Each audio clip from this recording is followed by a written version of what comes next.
Bonjour et bienvenue à une nouvelle émission de Équilibre tes relations. Aujourd'hui, je reçois Mélanie Lapierre. Bonjour. Bonjour. Tu es coordonnatrice au service collectif pour les centres de prévention de suicide de 02 au Saguenay-Lac-Saint-Jean. Exact. Tu as été longtemps intervenante, pendant plus de 15 ans. Oui, je suis intervenante là, dans le milieu de la relation d'aide depuis tout près de 15 ans et je travaille pour le Centre de prévention du suicide là, depuis 2011. J'ai pu toucher évidemment là, à l'intervention autant auprès des gens en détresse que des personnes endeuillées également. Absolument. Les centres de prévention de suicide à travers le Québec, leur mission, prévention, post-vention lorsqu'il arrive Un décès. Un décès. Formation, sensibilisation, est-ce qu'il y a autre chose? C'est assez large, hein, ce qu'on fait dans les centres de prévention du suicide. Évidemment, l'objectif général sera de prévenir le suicide, on l'aura compris, mais prévenir le suicide, c'est autant par, oui, des interventions directes auprès des gens qui sont en détresse que d'informer la population sur qu'est-ce que c'est la problématique du suicide, c'est quoi les signes précurseurs, c'est quoi les services qui existent, former les professionnels de la santé et des services sociaux aussi pour qu'ils utilisent les bonnes pratiques en prévention du suicide, en intervention. C'est assez large. Donc, dépendamment de dans quel centre de prévention du suicide on œuvre, il y a une gamme de services qui est associée là, à la prévention du suicide, autant au niveau de la prévention, de la formation et de l'intervention.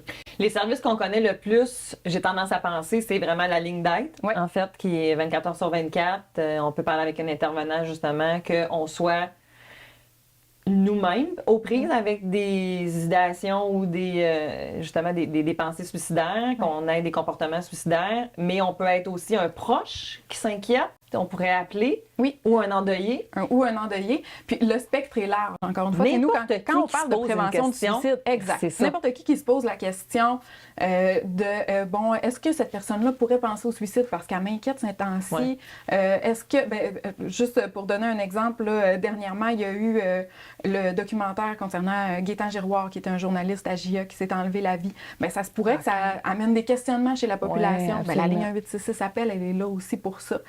Puis pour des personnes qui vivent de la détresse, c'est autant, je vais pas bien ces temps-ci, je sais pas à quel point je suis en détresse, mais une fois de temps en temps, je me dis que ça serait peut-être mieux si je n'étais pas là. J'ai des flashs. J'ai des flashs.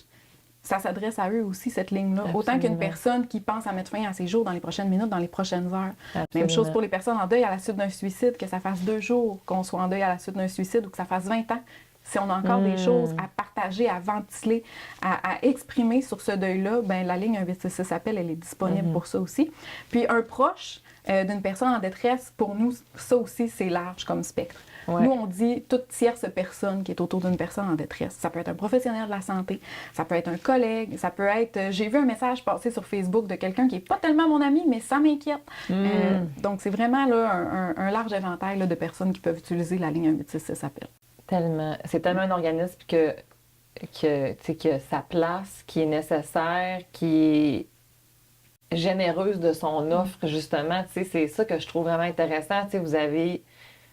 En fait, dès qu'il y a quelque chose entourant le suicide, tu es à la bonne place. Exact. Ouais, tu poses même pas de questions. Pose-toi pas de questions, appelle, puis au pire, on va te référer. On va te référer, parce qu'on est un organisme communautaire. On travaille avec d'autres organismes communautaires aussi. On travaille en partenariat avec le réseau de la santé et des services sociaux également. Puis ça, c'est vrai pour l'ensemble des centres de prévention du suicide au Québec. Si jamais quelqu'un téléphone sur la ligne 1866 appel, puis que son besoin n'est pas relié à ce que nous, on peut offrir comme service, on va regarder vers où on peut envoyer cette personne-là. On la laissera pas seule. Absolument. Parce que on peut vivre tellement de choses avant d'avoir des idées suicidaires. C'est aussi ça, faire de la prévention. Absolument. C'est que même si je n'ai pas d'idées suicidaires, en ce moment, je ne vais pas bien, mais ce que je vis, c'est de l'anxiété, ben, on va trouver quelle ressource peut t'aider. Parce que dans le fond, tous les facteurs de risque, dans le fond, associés à potentiellement pouvoir se rendre ou avoir des idées suicidaires, ben, vous allez pouvoir justement référer. En tout cas, moi, quand j'étais bénévole là, j'ai appris énormément sur les organismes communautaires. Ouais. C'est pas pour rien que je fais cette émission-là. C'est parce que je crois énormément, en fait, aux organismes communautaires puis à la santé mentale. Oui, puis c'est très peu connu, les organismes communautaires de la population en général. Puis si on parle de la région du Saguenay-Lac-Saint-Jean, on est plus de 200 organismes communautaires qu'on peut répondre à divers besoins, souvent avec des listes d'attente moindres puis avec des coûts moindres aussi. À travers le Québec, quand tu me parles, mettons, de 200 organismes communautaires au Saguenay, comparativement ailleurs au reste du Québec, est-ce que c'est beaucoup d'organismes, pas beaucoup d'organismes, en fonction de sa population, bien entendu? C'est en fonction de la population, vraiment. Donc, ce qui veut dire, si on pense à des régions plus au niveau, comme par exemple Montréal, beaucoup plus d'organismes communautaires, mais un territoire qui est beaucoup plus grand aussi, puis une population qui est beaucoup plus grande, puis des problématiques, des fois, qui sont différentes aussi. Oui, tout à fait. Des problématiques qui sont plus de région. C'est sûr que si, par exemple, on pense davantage au nord du Québec, moins de population, moins d'organismes communautaires, moins d'accès aux services aussi, des fois, au niveau lié aussi à la distance. Exact. C'est ça, exactement. Donc, je dirais qu'on est assez dans la moyenne. On a quand même beaucoup d'organismes communautaires pour la région. En même temps, ben, il pourrait avoir de la possibilité encore pour beaucoup d'autres. Absolument, absolument, mon Dieu, vraiment. Je veux pas qu'on en parle pendant tout le temps, mais bon, il est arrivé quelque chose il y a quelques années. C'est la COVID. Comment ça l'a amené un avant et un après pour la réalité du suicide au Québec? Bien, actuellement, ce qu'on voit, nous, dans les statistiques, il faut savoir là, que les statistiques en prévention du suicide, on les a toujours un petit peu décalées. Donc là, les dernières statistiques qu'on a, c'est pas 2021 à 100%, c'est pas 2022 à 100%. OK. Ce qu'on remarque présentement au niveau de la tendance, si on parle uniquement là, au niveau des idées suicidaires, des tentatives de suicide, des suicides complétés, il n'y a pas eu plus de suicides complétés depuis la pandémie. Par contre, il y a eu vraiment un changement au niveau de la détresse. Puis ça s'explique vraiment, évidemment, pas tant au niveau du virus en tant que tel, mais de tous les impacts que ça a eu, cette pandémie-là. Donc, tu sais, l'isolement, les problématiques au niveau des finances, au niveau des relations aussi, hein, parce que il y a beaucoup de couples que ça a pu générer des difficultés, beaucoup de séparation, la violence, etc. Fait que c'est un peu tout, tous les effets secondaires de cette pandémie-là là, qui a amené plus de détresse. Absolument. En même temps, on voit aussi le parallèle que les gens, depuis la pandémie, utilisent beaucoup plus les services d'aide. Il y a eu beaucoup de promotions des services d'aide au niveau de la santé mentale, c'était important. C'était le temps d'ailleurs. C'était le temps d'ailleurs, évidemment. Ouais, fait tu sais, ça l'a quand même donné un coup de pouce au sens où même si l'augmentation de la détresse, elle est là, puis on la ressent collectivement, il y a quand même beaucoup plus de gens qui utilisent les services d'aide. Ce qui mène probablement au fait que il n'y a pas nécessairement d'augmentation au niveau des suicides complétés actuellement, mais au niveau des idées suicidaires, des tentatives de suicide, là, on voit quand même une augmentation. Surtout au niveau de certaines catégories d'âge là, qu'on ne voyait pas nécessairement là, ressortir du lot tant que ça, là, entre autres au niveau des jeunes. Et c'est ça, c'est ça, c'est les jeunes, en fait, qui ont été... les jeunes filles... Plus tôt? De plus en plus tôt ou comme adolescence? Bien, c'est vraiment le 12-17 là, qui ressort le plus actuellement, principalement les jeunes filles. Fait que là, à l'heure où on se parle actuellement, il n'y a pas tant non plus de développement au niveau des recherches, au niveau des études qui sont faites. C'est trop récent. Mais au niveau vraiment des statistiques dans le réseau de la santé des services sociaux, on voit vraiment qu'il y a eu une augmentation à ce niveau-là. Absolument. Chez les adolescents, c'est la phase identitaire où tu as besoin de connexion sociale, d'appartenance à ton groupe. Puis là, pas d'école, pas de sortie, pas d'amis, pas... C'est comme... C'est sûr qu'ils ont été... Au niveau développemental, ça a été très, très difficile. On est venu affecter leur développement directement. Là. Ben, la COVID, là. Mais puis tout ce qui s'est passé avec ça. Les effets secondaires. Tu as nommé à quelques reprises suicide complété. Et j'aime bien sûr entendre ça parce que je réagis toujours fortement quand on va dire réussi. Il a réussi son suicide ou il s'est manqué. Pourquoi on ne peut pas dire ça, Mélanie? Pourquoi on doit parler de suicide complété ou non complété? C'est ce que ça insinue en arrière de la façon qu'on le dit. Parce que, tu sais, on sait que les gens qui disent suicide réussi ou suicide raté, c'est pas mal intentionné. Non. C'est dans la façon de nommer les tentatives de suicide. Absolument. C'est maladroit. C'est maladroit, exactement. Puis nous, ça fait partie de notre cheval de bataille aussi, là, de sensibiliser les gens à comment on utilise les bons mots pour parler de cette problématique-là dramatique-là, qui est un drame vécu par la personne en détresse puis par l'entourage. On va parler de suicide complété lorsqu'une personne décède. Pourquoi on ne dit pas réussi? C'est parce que derrière le mot réussir, c'est une victoire. C'est comme si on disait à la personne, félicitations, tu as réussi à t'enlever la vie. Oui, c'est ça. Mais c'est pas ça qu'on veut, puis c'est pas ça que personne veut. Au même titre que quand une personne ne décède pas, on parlera pas de suicide raté, parce que là, c'est comme lui dire, voyons, mais pas. Mais plus d'efforts la prochaine fois. Ben, tu sais, voyons. Mais non. Fait qu'on va parler de suicide non complété ou de tentative de suicide. Exact. Ça peut paraître comme un détail, mais c'est vraiment important parce que c'est vraiment que ça l'amène comme notion en arrière-plan.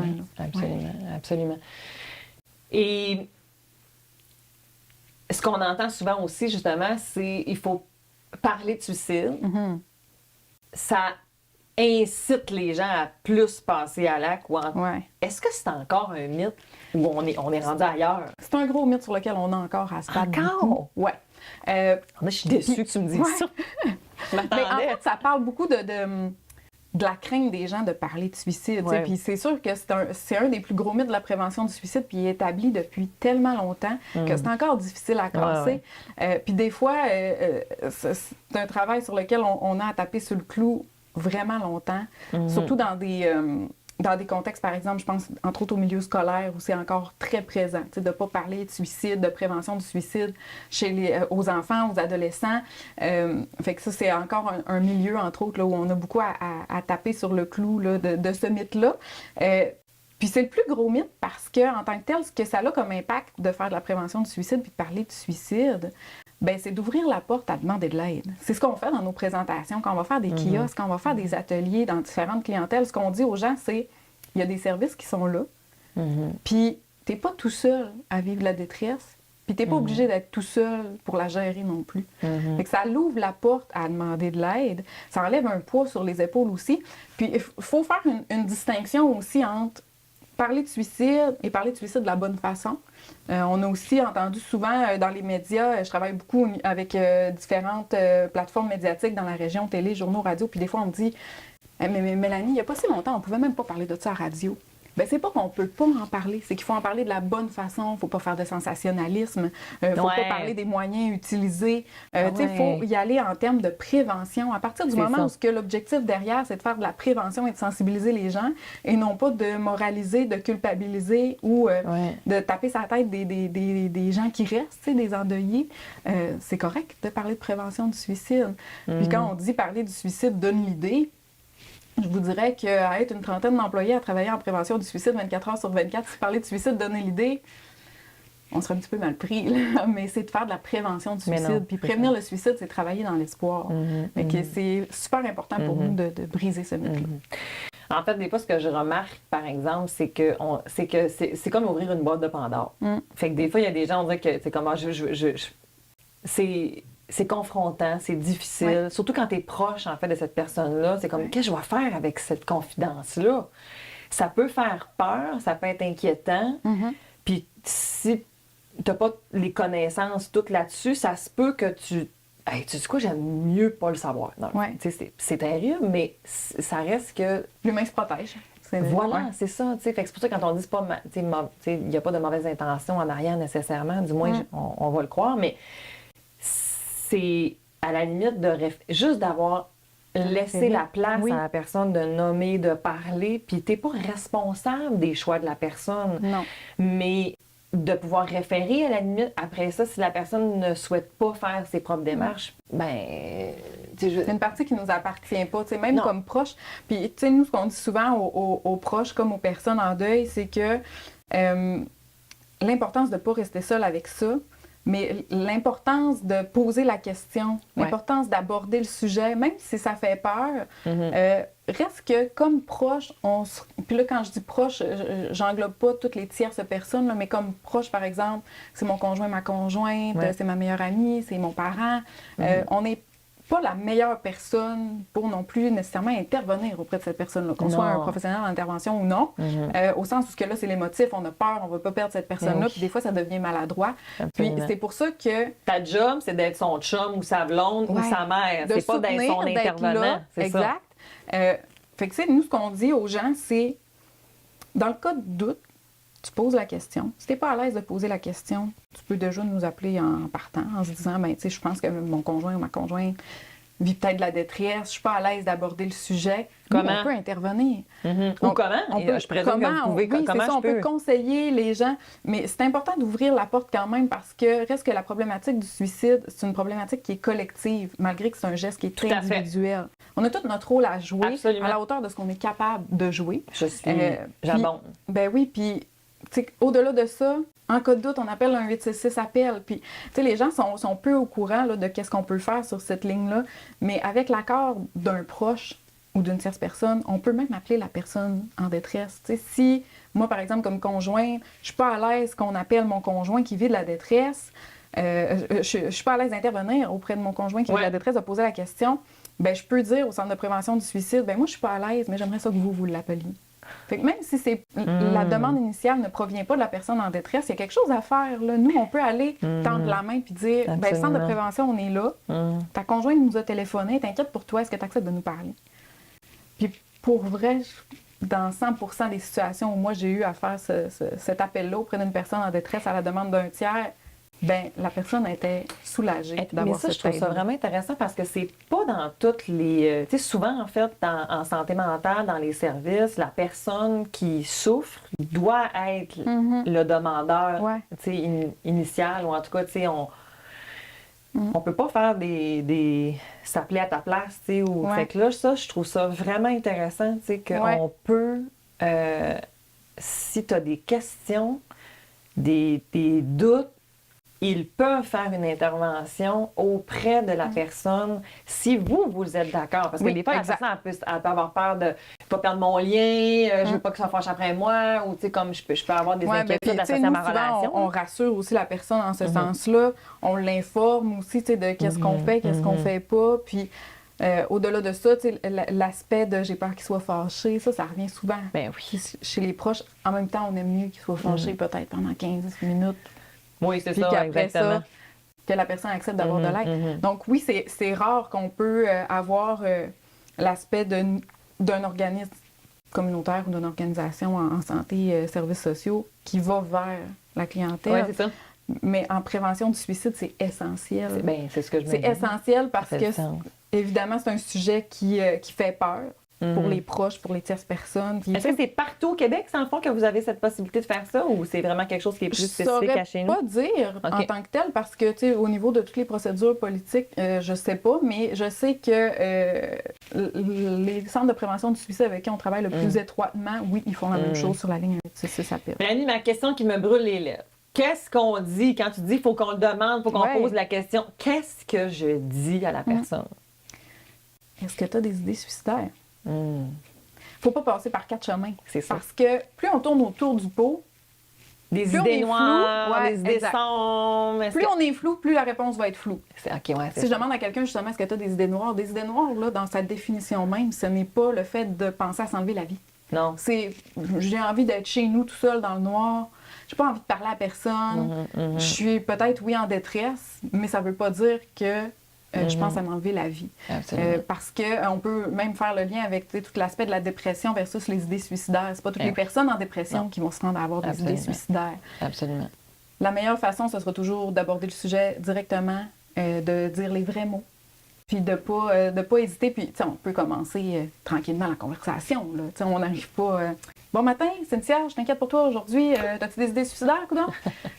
On va englober un petit peu, là, c'est ça. On va englober un petit peu. Mais à partir du moment où on le fait dans la bienveillance, puis on est comme, hey, là, je m'inquiète pour toi, là. Ce que tu me dis, ça m'inquiète, ou je trouve que ces temps-ci, t'as l'air plus fatigué, t'es pas comme d'habitude, ça m'inquiète.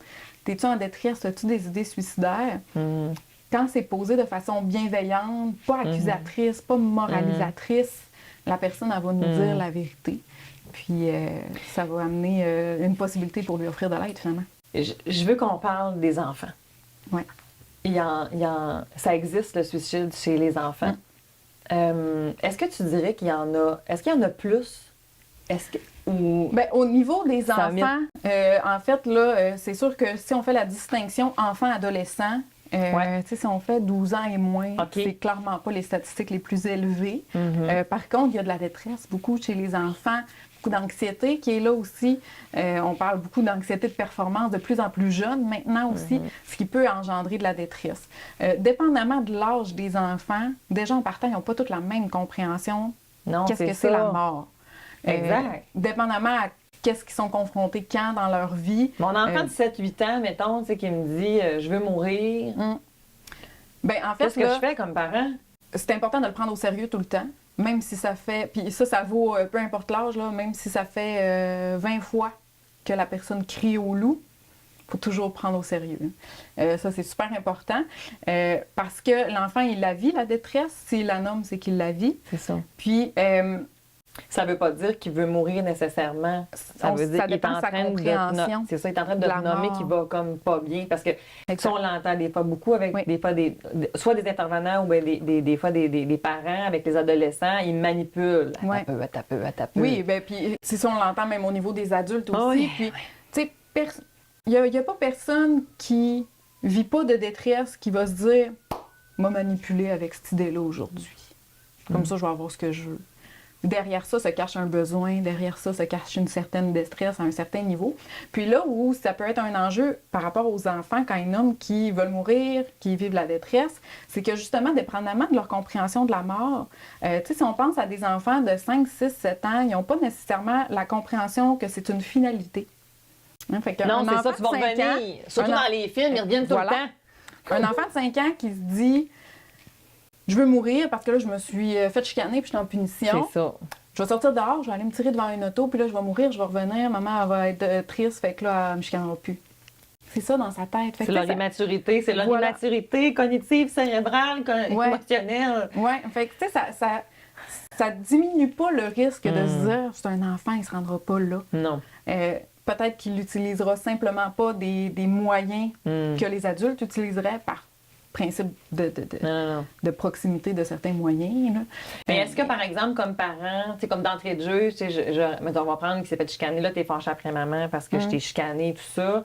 Est-ce que tu proposerais aux parents d'expliquer, en fait, justement, que si tu te mets en face d'un auto, ben, tu pourras pas revenir. Est-ce que tu irais là ou on va pas là? Ou pas? Ben, je dirais oui et non, mais encore là, ça dépend de l'âge de l'enfant parce que même si on lui explique, on peut l'expliquer, mais en même temps, la maturité ne sera pas là. Non, c'est ça. Nous, ce qu'on fait beaucoup en intervention avec les enfants, autant au niveau de la détresse des suicidaires que des enfants qui sont en deuil à la suite d'un suicide, c'est de partir de leurs questions puis partir de leur compréhension. Ouais. Quand tu dis à maman là, que tu veux mourir, qu'est-ce que tu veux dire? C'est ça. Qu'est-ce que tu penses? Là? Qu'est-ce que tu ferais quand tu dis ça? Explique-moi-le. Ils vont l'expliquer dans leurs mots. Puis, tu sais, des fois, ça va être, ben, je veux mourir, je vais aller me coucher dans mon lit, puis me réveiller juste quand tu seras plus fâché. OK. Mais je vais aller rejoindre grand-père. Je vais aller rejoindre grand-père. Mon grand-père est décédé. Fait que là, OK, mais là, quand. On s'ennuie, dans le fond, peut-être. Oui, c'est ça. Fait que, tu sais, c'est d'aller plus vers leurs questions, puis vers leur compréhension, puis de les faire nommer ces choses-là. Puis, tu sais, oui, de valider le fait que, bon, mais tu sais, est-ce que tu comprends qu'est-ce que ça veut dire? De mourir. C'est quoi pour toi mourir? Fait qu'on va partir tranquillement de des questions comme ça. Puis on le fait vieillir, mettons, puis on est rendu plus à l'adolescence. Là, tu l'adresserais comment à ce moment-là? À partir de 12 ans, normalement, le concept de la mort est complet. Oui, absolument. Nous, là, la façon qu'on intervient auprès d'un jeune en détresse, entre autres, si on parle des formations, nous, on donne la formation qui s'adresse aux intervenants psychosociaux qui font de l'estimation du danger. Nous, c'est une formation qui est 14 ans et plus. Je vous dirais que si on parle de 12-13 ans, il n'y a pas tellement de différence. Puis nous, 14 ans et plus, ben, même si à 14 ans, tu es un adolescent, on intervient de la même façon qu'un adulte. C'est simplement qu'on s'adapte à la personne. Parce que quand on intervient auprès d'une personne suicidaire, peu importe son âge, on part d'elle.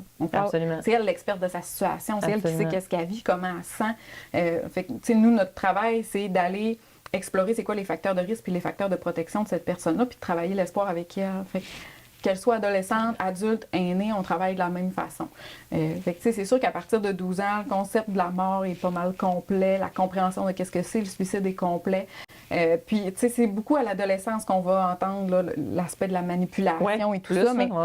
Tu sais, à l'adolescence, là, la détresse, elle est exacerbée. C'est ça, c'est Tu sais, c'est intense, c'est les premières expériences, la première détresse, la première rupture amoureuse. On s'en rappelle toute, notre première peine d'amour. Là, à l'adolescence, on n'aimera plus jamais, puis c'est la fin du monde, tu sais. Puis, tellement. Dans nos yeux d'adultes, c'est comme, hey, il y en aura d'autres, mais c'est tellement réducteur. Mais eux, ils ne voient pas ça comme ça. Eux, ils s'en sortiront pas. Non, exact. Il ne faut pas minimiser cette peine-là, cette détresse-là. Il faut la prendre au sérieux, puis il faut intervenir. Donc, tu es en train de nous dire, parce qu'on approche déjà de la fin, je peux pas croire, mon Dieu, je parlerai avec toi pendant des heures. Accueillir l'émotion qui est en arrière de ces mots-là qui peuvent faire peur, parce que des fois, en plus, les ados peuvent être très crus dans leur manière d'adresser les choses. Aussi. Ou complètement à l'inverse, très effacés. Hein, on pense que ça sort donc bien fort, mais il y en a pour qui que on est de plus en plus isolés, je ne le reconnais pas. Puis je pourrais aller poser justement la question à ce moment-là. Puis, oui, à partir du moment où on s'inquiète, là. Puis tu sais, là, on n'a pas nécessairement le temps d'aborder les signes précurseurs et tout ça. Là. J'invite vraiment les gens à aller sur notre site web www.cps02.org. On retrouve vraiment les signes précurseurs au suicide. Si j'ai des idées suicidaires, qu'est-ce que je fais? Si je suis un proche, qu'est-ce que je fais? Si je suis un endeuillé, qu'est-ce que je fais?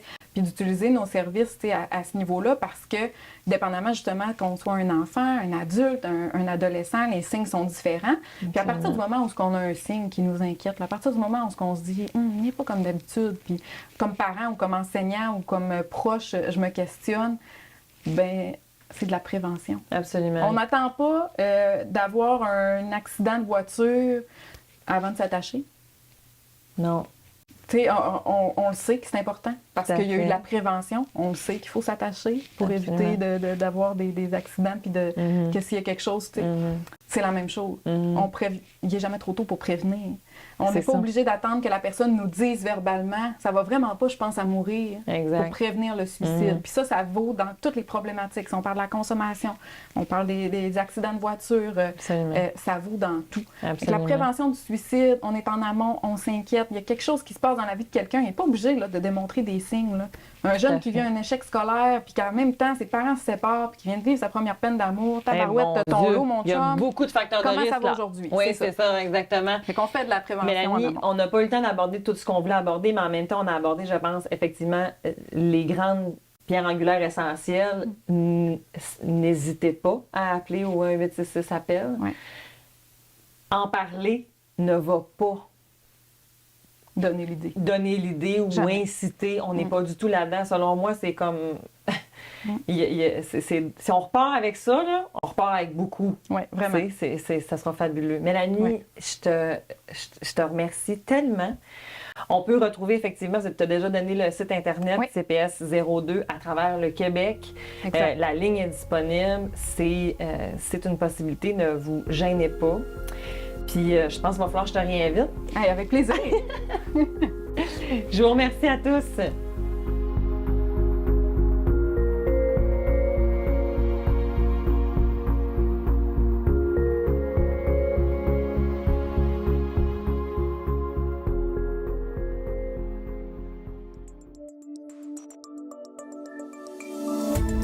Cette émission d'Accès est appuyée par Cogeco et est rendue possible grâce à la collaboration de la communauté avec Nous TV.